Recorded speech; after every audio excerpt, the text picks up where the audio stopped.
पर मैं हूं मुकुल शर्मा। इस वक्त की बड़ी और अहम खबरें बताएंगे आपको, लेकिन सबसे पहले नजर डालते हैं हेडलाइंस पर। दिल्ली में महाविजय के बाद भाजपा की अगली रणनीति पर अब से थोड़ी देर में गृह मंत्री अमित शाह के घर पर बैठक। आज शाम जीते हुए विधायकों से मिलेंगे दिल्ली भाजपा अध्यक्ष।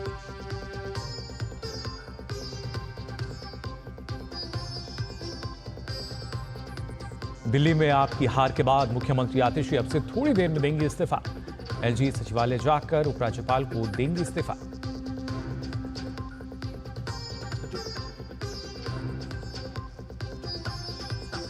गुजरात के बनासकांठा में रेत से भरा डंपर मजदूरों पर गिरा। हादसे में 3 महिला और 1 बच्चे की हुई मौत।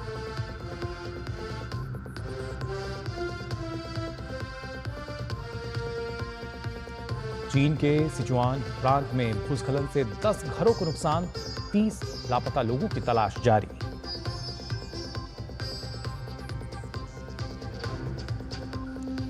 और भारत इंग्लैंड के बीच दूसरा वनडे कटक में आज सीरीज जीतने के इरादे से मैदान में उतरेगी टीम इंडिया।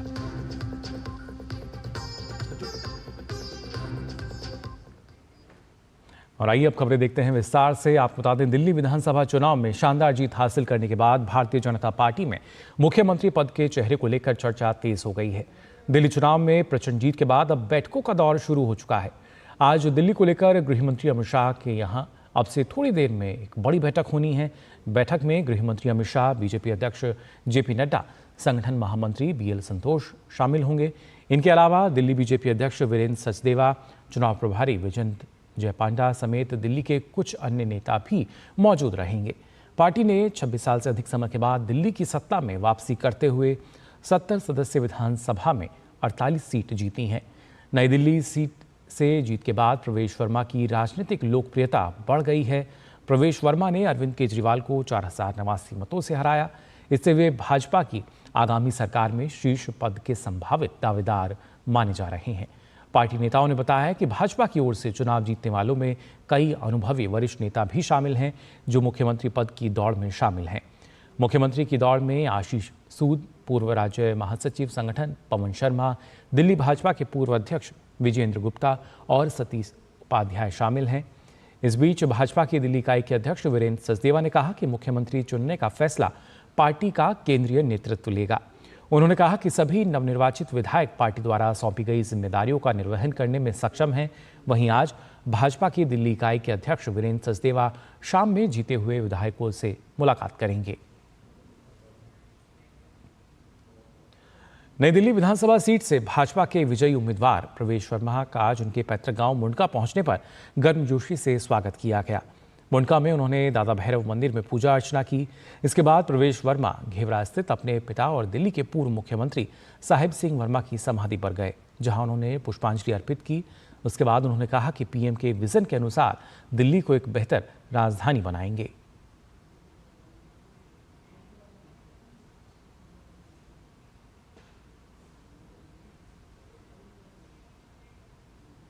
जनता ने भारतीय जनता पार्टी को आशीर्वाद दिया है। हम सभी मिलकर, हमारे सारे विधायक मिलकर आदरणीय मोदी जी के आशीर्वाद से, आदरणीय प्रधानमंत्री जी के विजन के साथ में लेकर दिल्ली को एक अच्छी बेहतर दिल्ली बनाएंगे, एक अच्छी सुंदर दिल्ली बनाएंगे, जहाँ पे सभी वर्गों का विकास हो, जहाँ पे सभी का कल्याण हो।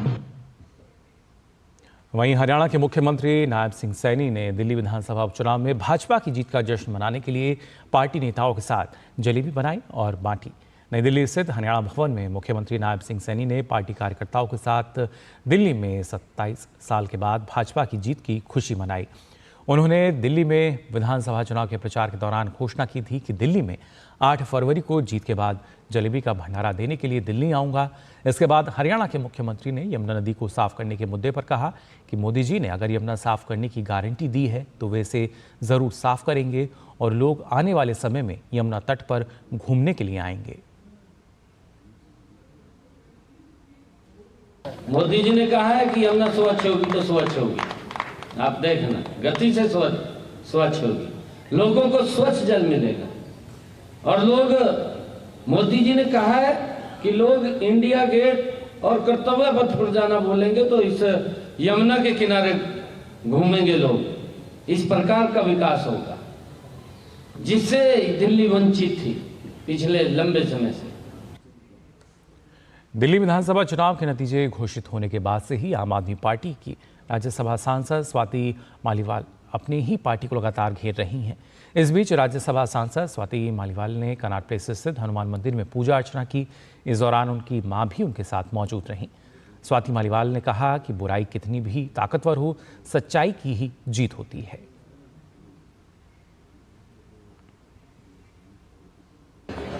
पिछला 1 साल मेरी ज़िंदगी का सबसे कठिन साल गुजरा है। इस पूरे साल में सिर्फ और सिर्फ भगवान ने हमारी मदद करी है। ये लड़ाई हमने अकेले ही लड़ी है और मैं ऐसा मानती हूँ कि चाहे बुराई कितनी भी बड़ी क्यों ना हो, कितनी भी शक्तिशाली क्यों ना हो, उसको अल्टीमेटली सच के सामने झुकना पड़ता है। आज भगवान के आशीर्वाद की वजह से ही हम जिंदा भी हैं और सच के लिए लड़ पा रहे हैं। और सामने वालों के पास बहुत शक्ति है, बहुत पावर है, बहुत पैसा है, सत्ता है और मैं तो अकेले ही लड़ी हूँ और भगवान साथ हैं, आगे भी साथ रहेंगे। और वहीं दिल्ली की मुख्यमंत्री आतिशी अब से थोड़ी देर में मुख्यमंत्री पद से इस्तीफा दे देंगी। आतिशी एलजी सचिवालय में अपना इस्तीफा सौंपेंगी। आपको बता दें कि 8 फरवरी को आए चुनाव नतीजों ने बीजेपी की जीत को साफ कर दिया और इसी के साथ लगभग 26 साल से अधिक समय के बाद बीजेपी की दिल्ली की सत्ता पर वापसी हुई है। ऐसे में आज आतिशी अपना इस्तीफा एलजी को सौंप देंगी। आतिशी को कालकाजी सीट से जीत मिली है। वह इस सीट पर बीजेपी के प्रत्याशी रमेश पिथौड़ी के खिलाफ मैदान में थीं। इलेक्शन कमीशन के मुताबिक दोनों के बीच यहां टक्कर का मुकाबला था और उन्हें 900 वोटों से जीत मिली है। हालांकि वहीं आम आदमी पार्टी के संयोजक अरविंद केजरीवाल नई दिल्ली की अपनी सीट से हार गए। उन्हें इस सीट से बीजेपी उम्मीदवार प्रवेश वर्मा ने हराया। वित्त मंत्री निर्मला सीतारमण ने उम्मीद जताई है कि वे आने वाले सप्ताह में लोकसभा में नया आयकर विधेयक पेश कर सकती हैं। ये विधेयक 6 दशक पुराने आयकर अधिनियम का स्थान लेगा। राज्यसभा में पेश होने के बाद विधेयक पर व्यापक विचार विमर्श के लिए संसद की स्थायी समिति के पास भेजा जाएगा। प्रधानमंत्री नरेंद्र मोदी की अध्यक्षता में केंद्रीय मंत्रिमंडल ने शुक्रवार को इस विधेयक को मंजूरी दे दी। वित्त मंत्री सीतारमण ने पहली बार जुलाई 2024 के बजट में आयकर अधिनियम 1961 की व्यापक समीक्षा की घोषणा की थी। केंद्रीय प्रत्यक्ष कर बोर्ड यानी सीबीडीटी ने आयकर कानून की समीक्षा पर गौर करने और अधिनियम को संक्षिप्त, स्पष्ट और समझने में आसान बनाने के लिए एक आंतरिक समिति गठित की थी। नए आयकर अधिनियम से विवाद और मुकदमों में कमी आएगी। I hope to have it introduced in the Lok Sabha in the coming week. Post that it will go to a committee. And as you know the process is, the committee gives its recommendation, it comes back, and then the government through the cabinet takes a call whether these amendments are to be taken in or some of them or more need to be added. It's only after that it again goes to the parliament. So once the parliament after that passes it is when we'll decide on when best to roll it out from. So although you're asking me a question of when will it roll out, I still have 3 critical stages to pass through. प्रधानमंत्री नरेंद्र मोदी 11 फरवरी को France में AI action summit के 30वें संस्करण की सह-अध्यक्षता करेंगे। यह summit ऐसे समय में हो रही है जब आर्टिफिशियल इंटेलिजेंस का भविष्य एक महत्वपूर्ण मोड़ पर खड़ा है। विश्व भर के नेता पेरिस में एआई एक्शन समिट के लिए जुट रहे हैं। वैश्विक शासन, नैतिकता और नवाचार एजेंडे में हैं, लेकिन क्या ये समिट एआई प्रयासों को एकजुट कर पाएगा? आइए देखते हैं डीडी न्यूज़ के संवाददाता तापस भट्टाचार्य की रिपोर्ट।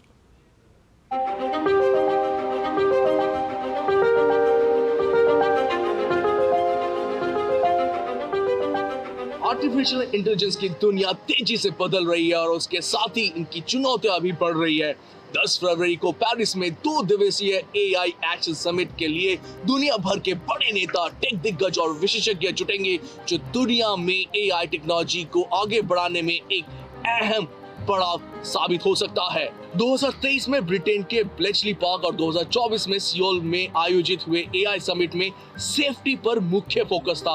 वहीं फ्रांस में अब रिस्क के बजाय एक्शन पर पूरा फोकस है। एआई ग्लोबल समिट का एजेंडा 5 मुख्य बिंदु पर निर्धारित है। पहला, पब्लिक इंटरेस्ट एआई। तकनीकी दिग्गजों के अलावा एआई के फायदे आम लोगों तक पहुंचाना एक बहुत बड़ा मकसद है। दूसरा, फ्यूचर ऑफ वर्क, एआई किस तरीके से नौकरियों को और उद्योगों को नया आकार दे रहा है। तीसरा, नवाचार और संस्कृति, एआई की रचनात्मकता और समावेशन को बढ़ावा देता। चौथा, एआई में भरोसा, सुरक्षा, नैतिकता और पारदर्शिता सुनिश्चित करना। पांचवा, ग्लोबल एआई गवर्नेंस, यानी नियमन और नवाचार के बीच संतुलित बनाना। लेकिन ये सिर्फ नीतियों के बारे में नहीं है। फ्रांस एक रणनीति के तहत काम कर रहा है। इस शिखर सम्मेलन की मेजबानी कर फ्रांस एआई के प्रमुख खिलाड़ियों के रूप में अपने आप को उम्मीदवार घोषित कर रहा है, जो अमेरिका की साझेदारी को संतुलित करने के अलावा चीन और भारत के साथ भी खुला सहयोग चाहता है और एआई में यूरोपियन स्वतंत्रता को मजबूत करना चाहता है। फ्रांस के सबसे बड़े एआई स्टार्टअप मिस्ट्रल एआई का वैल्यूएशन $6 बिलियन से अधिक है। फ्रांस अपने उभरते हुए चैंपियंस के साथ दुनिया को ये दिखाना चाहता है कि वो सिर्फ एआई की दौड़ में शामिल ही नहीं, बल्कि वो उसे आकार भी दे रहा है। दुनिया की नजरें बदलती हुई स्थिति पर बनी हुई है। किस तरीके से ये एआई एक्शन समिट एक अहम पहलू लेके आता है, वो देखना दिलचस्प होगा।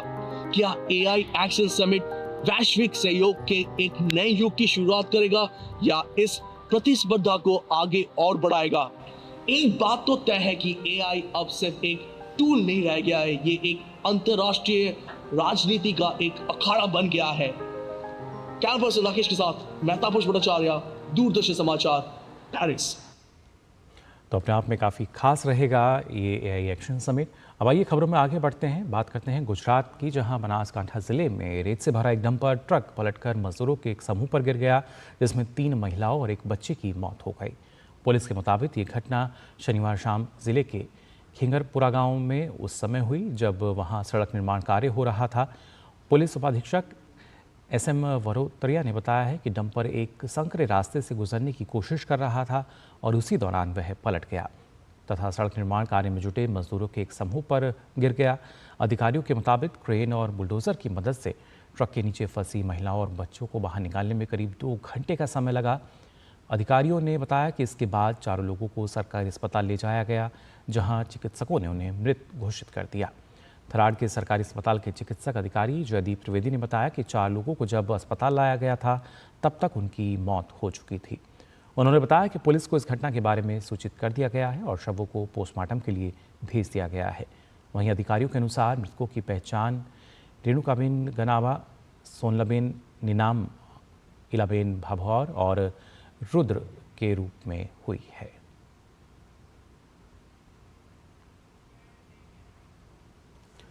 और फिलहाल बुलेटिन में हम यहाँ रुकने एक छोटे से ब्रेक के लिए जल्द हाजिर होते हैं।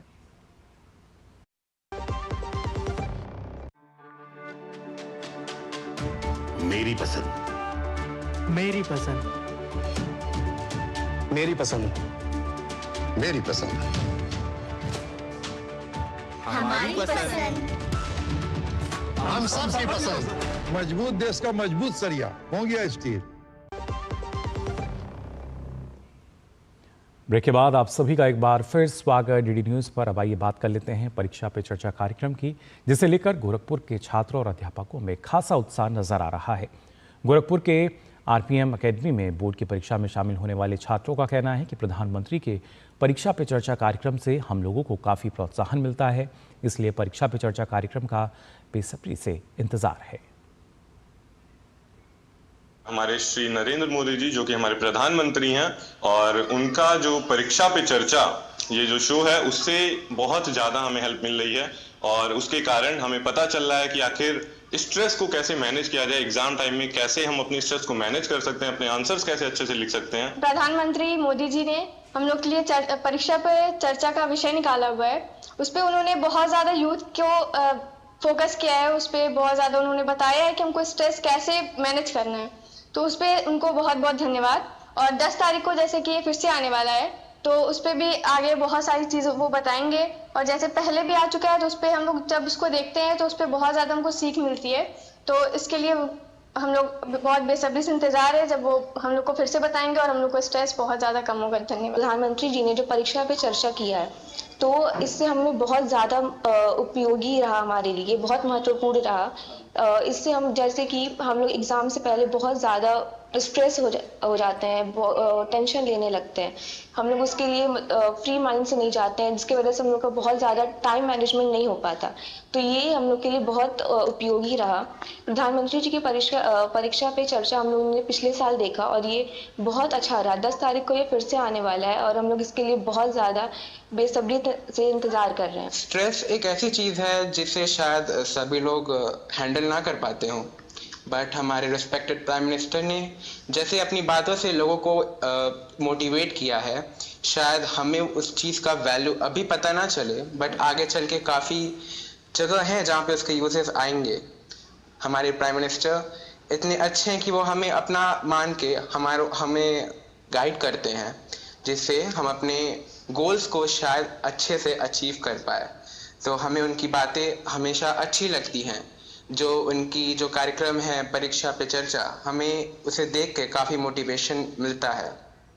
मंत्री जी का जो परीक्षा पे चर्चा होता, लास्ट ईयर हम बच्चों ने काफ़ी उससे फ़ायदा उठाया था और क्लास 10th और 12th के बच्चों ने काफ़ी अच्छे से उसको देखा था। एक्चुअली ये जो परीक्षा का चर्चा होता है, इसमें पूरे इंडिया के हर ब्लॉक से बच्चे उसमें पार्टिसिपेट करते हैं।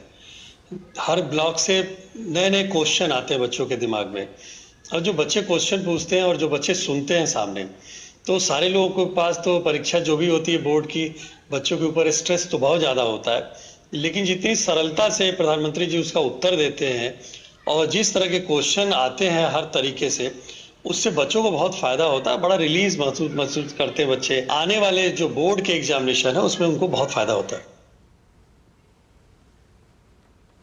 परीक्षा पर चर्चा कार्यक्रम का छात्र और जो अध्यापक हैं वो लगातार इंतजार कर रहे हैं। चेन्नई के छात्र छात्राओं का भी कहना है कि पीएम नरेंद्र मोदी के परीक्षा पे चर्चा कार्यक्रम से हमें परीक्षा में अच्छा करने की प्रेरणा मिलती है। I am B.R. Karun Kalyan and I am studying in 10th standard. Thank you for PM sir for being a great leader. The board exam date was declared at 15th February and we are preparing so hard. PM sir is going to make some tips that gonna be helpful for me and all the 10 students. We are going to write 10th board examination in February 15th. We are so fearful about that, but we don't want to fear because our teachers gave us motivation and our parents were so supportable to us, and our prime minister going to give us motivational speech and tips to write the examination. I'm so excited to what are the speeches that he wants giving to us. नमस्ते, मेरा नाम Bhavesh N है। मैं 10वीं कक्षा का छात्र हूँ। मैं श्री विद्या मंदिर स्कूल में पढ़ता हूँ और अभी हमारे 15 फरवरी को बोर्ड एग्ज़ाम्स की डेट्स रिलीज़ हो चुकी है, जिसके लिए हम पूरे साल से मेहनत कर रहे हैं। पीएम सर भी हमारी बहुत मदद करेंगे एक स्पीच देकर मंडे को, जो कि लाइव टेलीकास्ट पे आएगी। खबर बेंगलोर से, जहां Bangalore metro rail corporation limited ने शहर में मेट्रो सेवाओं के लिए टिकट किराया 50% बढ़ाकर 60 रुपये से 90 रुपये तक कर दिया है। ये दरें आज से लागू हो गई हैं। बीएमआरसीएल ने पीक और नॉन पीक आवर के लिए अलग अलग टैरिफ पेश किए हैं। न्यूनतम किराया 10 रुपये ही रहेगा, जबकि दूसरे स्टेज का किराया 15 रुपये से बढ़कर 20 रुपये हो गया है। 30 किलोमीटर से अधिक दूरी के लिए किराया 90 रुपये है, जबकि स्मार्ट कार यूज़र्स को किराए में 5% की छूट का लाभ मिलेगा। किराए को बढ़ाने का फैसला किराया तय करने वाली समिति की सिफारिशों के आधार पर किया गया है।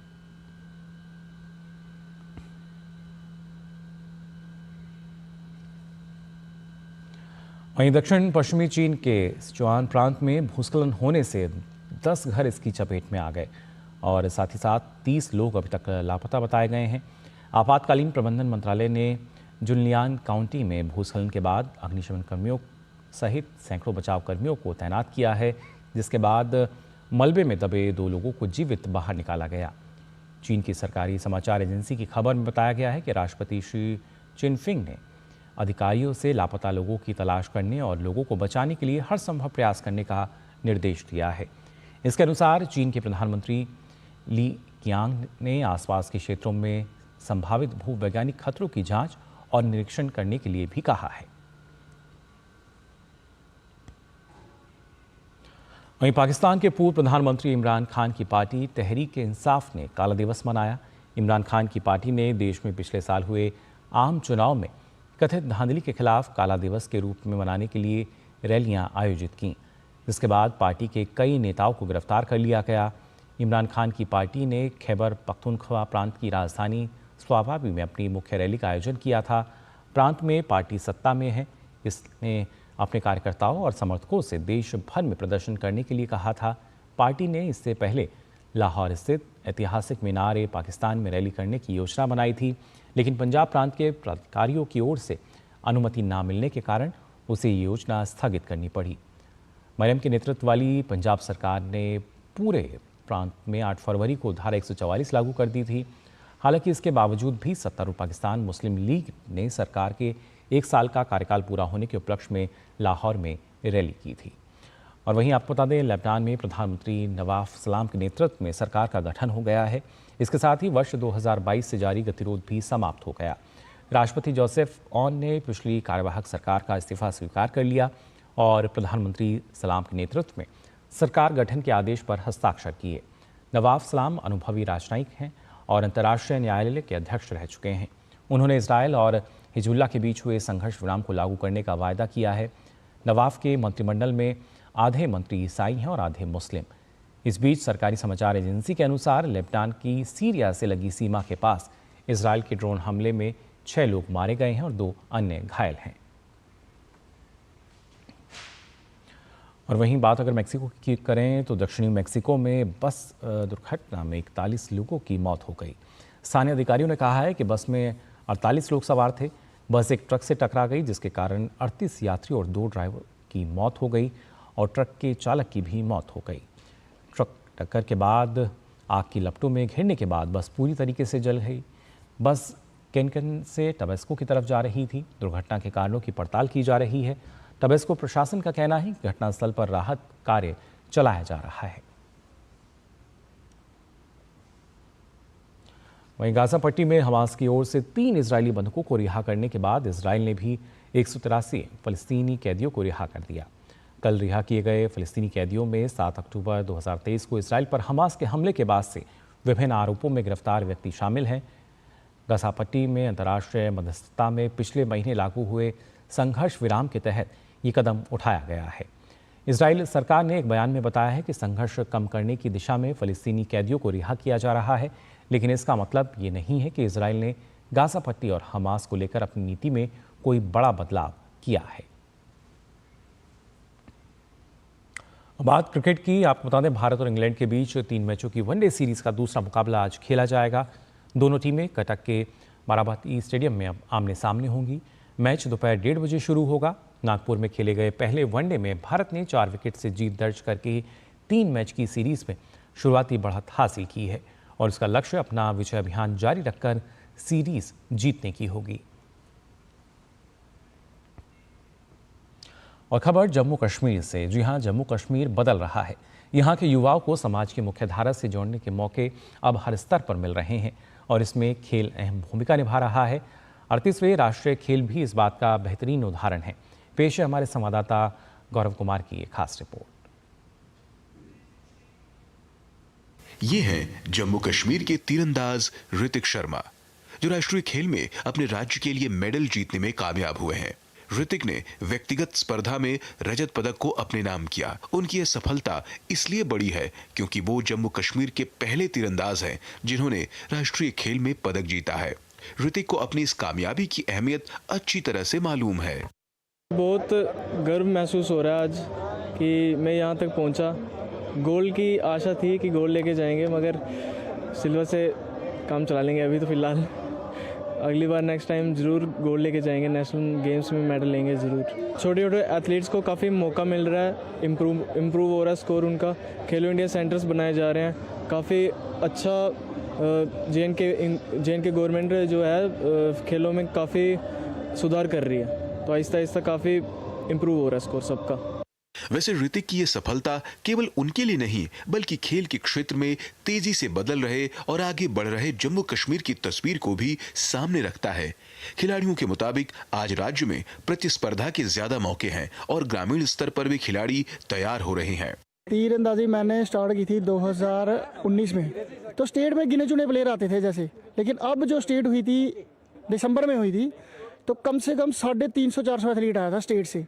तो आप देख ही सकते हो कि किस तरह से बदलाव आया हमारे जम्मू एंड कश्मीर में। मैं सबसे पहले धन्यवाद करना चाहती हूँ कि हमारे माननीय honourable governor sir Manoj Sinha ji, उनकी जो विज़न है एक चेंज करने की, जब से वो काफ़ी 5 साल से वहाँ गवर्नर हैं तो काफ़ी बदलाव आया है और खेलों की वजह से वहाँ के युवाओं को हर स्तर पे ऊपर उठने का मौका मिला है और काफ़ी लोग हैं जो इंडियन आर्मी भी ज्वाइन कर रहे हैं, खेलों में भी आ रहे हैं। सो मैं तो ये कहूँगी कि जो 2017 से और आज तक का की जर्नी देखी है उसमें इंफ्रास्ट्रक्चर बन रहा है, खेलों की वजह से बहुत से बच्चे, लड़के लड़कियां आगे आ रहे हैं।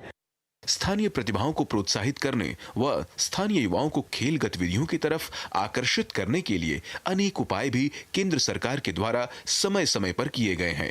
यही नहीं, जम्मू कश्मीर के युवाओं को खेल के प्रति जागरूक करने के लिए अंतर्राष्ट्रीय मानक खेल ढांचे को बनाने के भी कई अभिनव उपाय चल रहे हैं। तो खेल के माध्यम से जम्मू कश्मीर का जो युवा है वो न केवल समाज की मुख्य धारा से जुड़ा है, बल्कि राष्ट्रीय खेल की स्तर की इस तरह की जो प्रतियोगिताएं हैं इसमें भी अपने आप को एक नया आयाम दे रहा है, जो जाहिर तौर पर बदलते हुए कश्मीर की एक नई कहानी को सामने रखता है। कैमरामैन उत्तम सिंह के साथ मैं गौरव कुमार, डीडी न्यूज, देहरादून, उत्तराखंड। तो फिलहाल के लिए इस बुलेटिन में बस इतना ही, लेकिन देश और दुनिया की तमाम खबरों के लिए आप देखते रहिए डीडी न्यूज। मुझे दीजिए अनुमति, नमस्कार।